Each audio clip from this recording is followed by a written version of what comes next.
Hello friends, welcome back to the channel.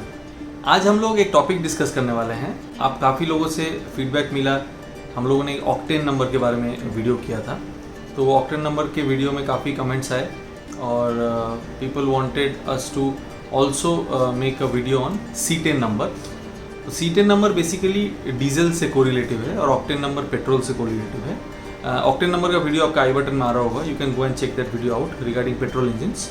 तो आज हम लोग C10 नंबर के बारे में बात करेंगे। बेसिकली हम लोग ये टोटल वीडियो को 5 पॉइंट्स में बांटेंगे। तो first thing is what is C10 number and how is it a sign of quality, that will be the first point which will discuss. Then will be talking about C10 और octane का differences, how is C10 and octane different from each other, उसके बारे में समझेंगे। उसके बाद हम लोग डिस्कस करेंगे कौन सा C10 नंबर बेटर है और गाइडलाइंस क्या बोलते हैं कि कौन सा C10 नंबर यूज़ करना चाहिए, उसके बारे में डिस्कस करेंगे।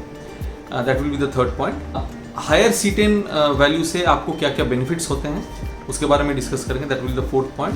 And last but not the least, India में जो अवेलेबल आउटलेट्स हैं वहाँ पे कौन कौन से मैन्युफैक्चरर्स का कौन कौन सा C10 नंबर अवेलेबल है, उसके बारे में हम लोग डिस्कस करेंगे। तो वीडियो को शुरू करते हैं। तो first point is what is C10 number और is how is it related to quality of your fuel. तो C10 नंबर समझने के लिए डीजल इंजन का ऑपरेशन पहले क्विकली समझ लेते हैं शॉर्ट में। डीजल इंजन और पेट्रोल इंजन का ऑपरेशन ऑलमोस्ट सेम है, उसमें एक मेजर डिफरेंस आ जाता है, दैट इज कंबशन कैसे होता है।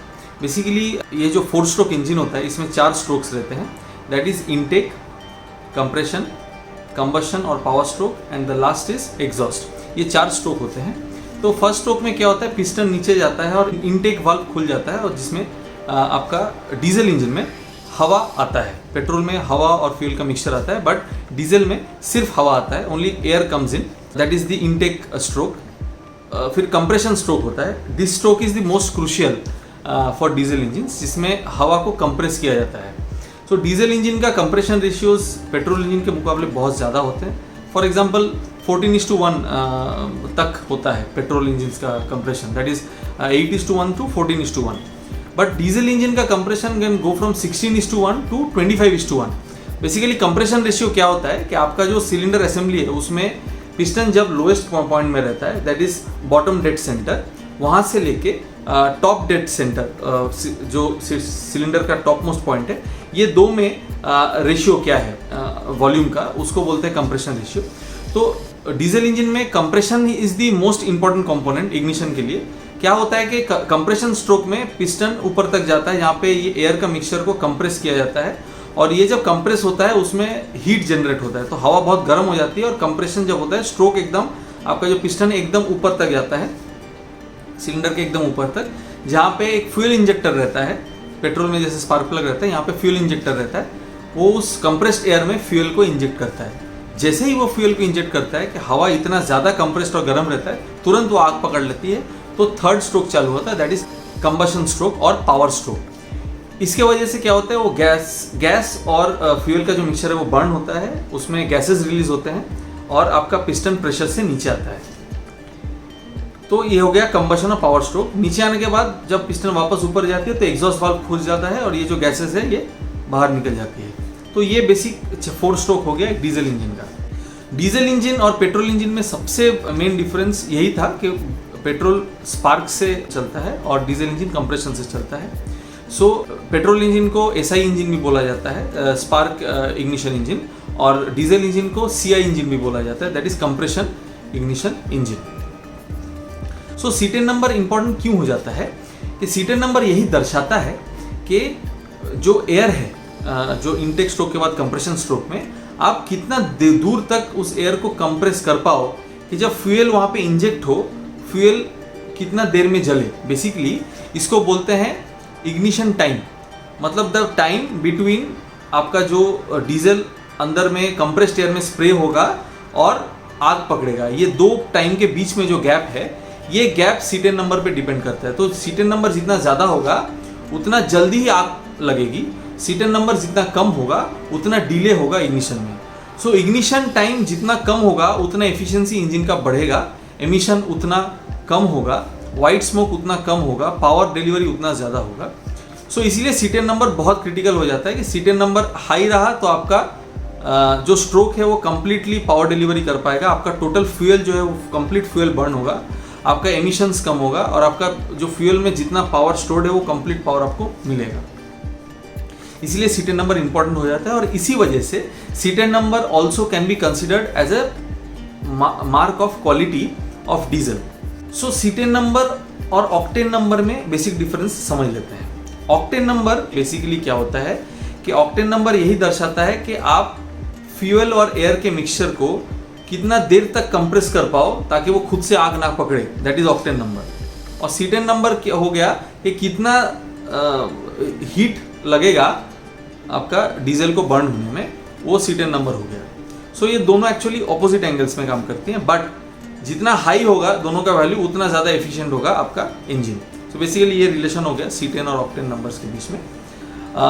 C10 आपके गाड़ी में कौन सा C10 लगता है? As per government of India BS6 norms के हिसाब से आपके गाड़ी के मैनुअल में लिखा रहेगा IS 1460/2005 रिवीजन 5, ये IS स्टैंडर्ड के हिसाब से डीजल आपके गाड़ी में डालना है। ये IS स्टैंडर्ड यही कहती है कि आपके गाड़ी में जो डीजल है उसका C10 नंबर मिनिमम 51 होना चाहिए। So anything above 51 is acceptable by government of India, और उसके हिसाब से आपका डीजल इंजिन्स बन के आ रही है इंडिया में, और उसी के हिसाब से आपको फ्यूल भी मार्केट में अवेलेबल हो रहे हैं। सो हायर C10 नंबर अगर आप यूज करो तो आपको क्या क्या बेनिफिट्स होंगे उसके बारे में हम लोग अभी डिस्कस करेंगे। हायर C10 नंबर होने से आपको जो पहला फायदा होगा दैट इज आपका इंजन का जो परफॉर्मेंस है वो काफ़ी हद तक बढ़ जाएगा, बिकॉज आप उतना ज़्यादा एयर को कंप्रेस कर पाओगे और उतना ज़्यादा आप फ्यूल को बर्न कर पाओगे। तो डीजल जो फ्यूल इंजेक्ट हो रहा है आपके सिलेंडर असेंबली में, वो कंप्लीट फ्यूल का जो पावर है उसको आप स्ट्रोक में कन्वर्ट कर पाओगे, जिससे आपका गाड़ी मूव करेगा। सो आपका फ्यूल का जो इफिशियंसी है वो भी बढ़ जाएगा, मतलब फ्यूल इकोनॉमी भी बढ़ जाएगा, और आपका जो है इंजन का आउटपुट, जो पावर आउटपुट है, जो टॉर्क आउटपुट है, वो बहुत बढ़ जाएगा। That is the first benefit which you will get from higher C10 number. Second benefit is easier starting. आपका बिकॉज C10 नंबर ज़्यादा है तो आग जल्दी पकड़ेगी। तो डीजल में क्या होता है कि हवा को कंप्रेस करने के लिए एक, अगर आप कोल्ड स्टार्ट करते हो डीजल इंजन में तो उसमें एक ग्लो प्लग रहता है जो आपका एयर को गर्म करता है इंजन में जाने के time, just for the sake of starting, कि आप कोल्ड क्लाइमेट में हो या फिर कोल्ड स्टार्ट कर रहे हो तो हवा को गर्म करके अंदर भेजा जाता है ताकि वो जल्दी से कंप्रेस हो और जल्दी से हीटअप हो। जब तक हवा हीटअप और कंप्रेस नहीं होगी तब तक इंजन काम नहीं करेगा, फ्यूल इंजेक्ट होगा, बर्न नहीं होगा।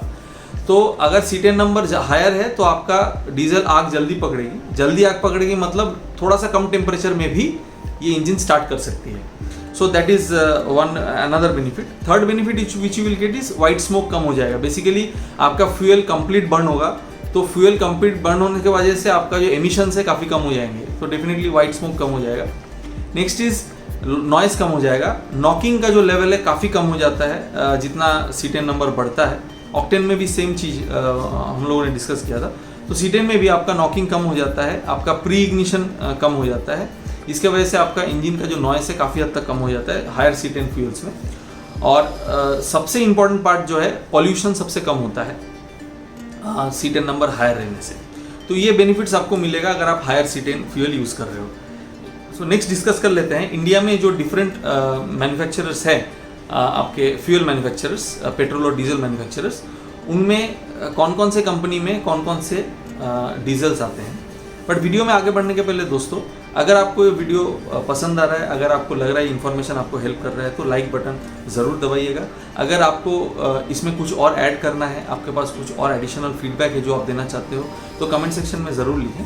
अगर आपको वीडियो अच्छा लगे तो शेयर भी ज़रूर कीजिएगा, और हाँ, सब्सक्राइब करना मत भूलिएगा।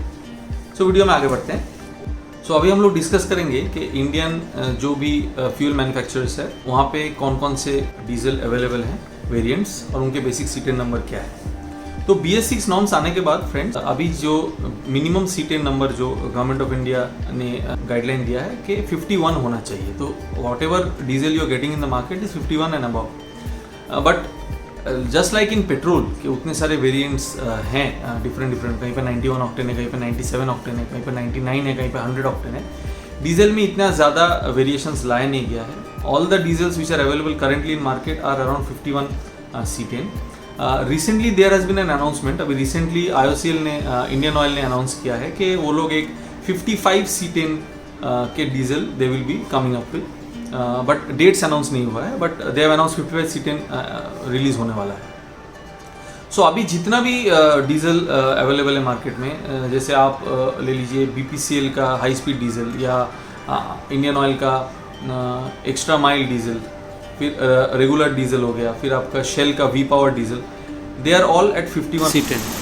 बट रेगुलर डीजल और ये डीजल्स में जैसे आप जब पंप में जाओगे डीजल भरवाने तो आपको रेगुलर डीजल मिलेगा और एक्स्ट्रा माइल डीजल मिलेगा, रेगुलर डीजल मिलेगा और हाई स्पीड डीजल मिलेगा, रेगुलर शेल पावर डीजल मिलेगा और शेल V पावर डीजल मिलेगा। ये दोनों में बेसिक डिफरेंस क्या है वो समझ लेते हैं। बिकॉज डीजल इंजन में फ्यूल इंजेक्शन डायरेक्टली सिलेंडर के अंदर होता है, इसमें कार्बन डिपॉजिट्स बहुत जल्दी आ जाते हैं वाल्व्स पे। सो कार्बन डिपॉजिट्स कम करने के लिए what you need to do is you need to use a fuel जिसमें डिटर्जेंट प्रॉपर्टीज रहे। सो जो आप हायर प्राइसेस डीजल आप देख रहे हो, C10 नंबर आपका बढ़ नहीं रहा है, दोनों का C10 नंबर 51 ही है, लेकिन जो हायर कॉस्ट वेरिएंट्स है उसमें डिटर्जेंट्स और एडिटिव कंपाउंड्स रहते हैं, जिससे आपका जो है सिलेंडर असेंबली क्लीन होता है और exhaust valve, specifically exhaust valve में कार्बन डिपॉजिट्स कम आते हैं। अभी कार्बन डिपॉजिट्स आने से इशू क्या होता है कि अगर आपका एग्जॉस्ट वाल्व में कार्बन डिपॉजिट आ गया और आपने प्रॉपरली उसका क्लीनिंग नहीं करवाया तो कार्बन के पार्टिकल्स जो आपका एग्जॉस्ट स्टेज के बाद वाल्व बंद होने के टाइम कार्बन डिपॉजिट सिलेंडर के अंदर गिर सकता है। ये कार्बन डिपॉजिट जब सिलेंडर के अंदर जाता है तो आपका कंप्रेशन के time he this can ignite, तो ये प्री इग्निशन हो सकता है, जिसके वजह से इंजन का साउंड बहुत बढ़ जाएगा, एक चीज़। दूसरा चीज़ है इंजन में वाइब्रेशंस बढ़ जाएंगे, नॉकिंग बढ़ जाएगा और आपका टोटल इंजन असेंबली में काफ़ी अच्छा खासा डैमेज हो सकता है। तो इसीलिए डीजल में ऑलरेडी नॉर्मल जो डीजल आपको रेगुलर मिलता है उसमें भी डिटर्जेंट्स रहते हैं, लेकिन ये जो थोड़े एक्सपेंसिव वाले वेरिएंट्स है जैसे एक्स्ट्रा माइल हो गया या हाई स्पीड डीजल या फिर V पावर शेल के हो गए, इसमें आपको डिटर्जेंट्स के क्वांटिटीज़ ज़्यादा मिलेंगे, जिससे आपका जो टोटल असेंबली है वो काफ़ी साफ रहेगा। बेसिकली ये हम लोग को समझना पड़ेगा कि कौन सा डीजल हम लोग यूज़ कर रहे हैं, कैसे टाइप का, गाड़ी का एज कितना है, उससे उसके बाद कौन सा टाइप का। ऐसा नहीं कि आपको हर बारी एक्सपेंसिव वाला डीजल भरवाना है गाड़ी में। You can do it maybe once in 6 months, आप 3-4 साइकिल यूज़ किए, उसके बाद फिर 6 महीने बाद यूज़ किए तो उससे क्लीनिंग हो जाता है। तो ये आपको ध्यान रखना पड़ेगा डीजल इंजन में, बिकॉज डीजल इंजन का maintenance cost definitely is much higher than petrol engine, because diesel engine में काफ़ी सारे ऐसे कंपोनेंट्स रहते हैं जो वेयर एंड टियर बहुत ज़्यादा होते हैं compare to petrol engine. And diesel engine में एनीवेज टर्बो चार्जर तो रहता ही है बाय डिफ़ॉल्ट, उसका एयर को कंप्रेस, इनिशियल कंप्रेस और ज़्यादा एयर कूलिंग करने के लिए। तो बेसिकली वीडियो में यही था दोस्तों। अगर आपको ये वीडियो पसंद आया तो लाइक बटन ज़रूर दबाइएगा। अगर आपको कोई सुझाव है, कोई क्वेरी है या फिर कुछ ऐड करना चाहते हैं तो आप कमेंट सेक्शन में ज़रूर लिखें। वीडियो आपको पसंद आए तो अपने फ्रेंड्स एंड फैमिली के साथ शेयर कीजिएगा, और अगर आप चैनल में नए हैं तो सब्सक्राइब ज़रूर कीजिएगा। Thank you.